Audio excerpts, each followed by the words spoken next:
Hey, what up everybody, this is Stevie Breach. We're going to be going over one more time the big one. TLC 2013, the main event. They're going to put both the titles on the line, the World Heavyweight Championship and the WWE Championship. And they're going to strap them up 10 feet above the ring up there for you, and they're going to get it on. Randy Orton against John Cena. The Authority has put these two out there. I guess you can say that John Cena is the one that called them out and said, let's get it on. I want to see what the granddaddy champion of them all is. If you want to go back over the history of the World Heavyweight Championship, when it came back, there was a time when SmackDown and Raw was apart. They were way over here, and the only way to show up on the other show was if you were The Rock, or you got drafted, or you got traded. Basically, they kept these guys apart for years and years. The only time you really saw any intermingling was when they brought up the bragging rights shows, or every once in a while they would do a Survivor Series. And then they started using the brand split as a part of WrestleMania, building dream matches, putting somebody from one show up against the other show that basically they weren't able to find something in the middle for. WWE, honestly, when they first booked this show, booked themselves into a corner, going out there the first night and saying everything under the sun other than unifying the titles. And everybody thought that one was going to go up and grab one was going to go up and grab the other. And now they've said in every interview, every segment, that they are unifying on them. They've had Stephanie, they've had Triple H, they've had everybody under the sun, the hot dog guy himself, guarantee that we are going to have one champion. There can only be one champion at the pay-per-view. And I honestly still really don't believe it. I know I've gone out and I've made videos saying that it would be awesome if Triple H was to win it. I don't really know how he would be able to win it if he's just supposed to be the guy who walks out there because he gets pissed off and he just grabs them and walks out with them and they just end the show that way. But there's people out there that say that they can't do that basically because they put themselves in a corner. When you look back, Daniel Bryan beating Randy Orton at Night of Champions and then just having him strip it at the next show, and then whatever happened to put the title up into whatever the hell they were calling it when Triple H just stripped it and was just walking around basically calling it himself is the belt. And I know they've done everything in the world on WWE.com to try and make people believe that this is really going to happen, and I'm trying to really get behind the TLC pay-per-view and push it. They've gone as far as to upload every single Randy Orton versus John Cena match that has ever happened on WWE.com to make you really get into this and really care. I don't know if you can really call them dream matches of Daniel Bryan versus the Wyatts and CM Punk versus The Shield, but those are the matches that are supposed to help this pay-per-view. But I think anybody who's going to be giving WWE their money, the only reason they are ordering this show is for this match.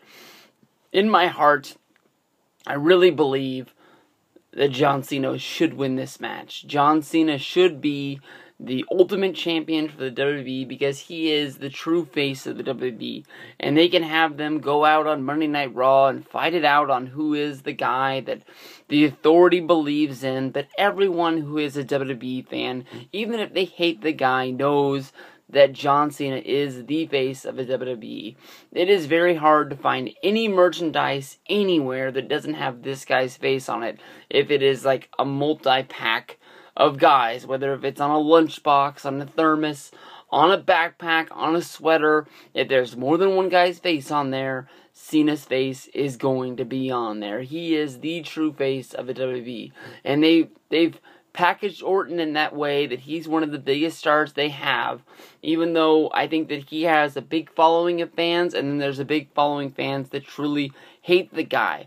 Honestly, John Cena has the same exact thing with him.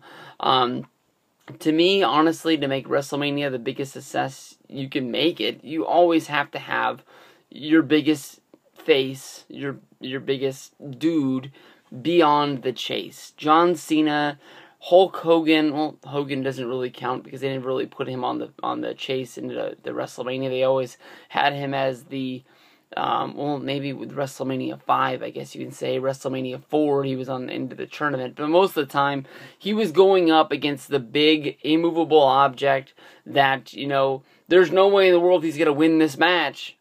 But you better buy it just to see what happens when they have him going up against King Kong Bundy or Andre the Giant, or they put him on the chase like WrestleMania 7 when they put him up against Sergeant Slaughter, the Red, White, and Blue, the Gulf War, all that jazz right there for you. But honestly, to me, Randy Orton getting to, be the guy who claims to be the youngest WWE champion of all time, and then being the guy who unified the World Heavyweight Championship and the WWE Championship, even though Chris Jericho did this 10 years ago, back in San Jose, California, beating Stone Cold Steve Austin and The Rock both in one night.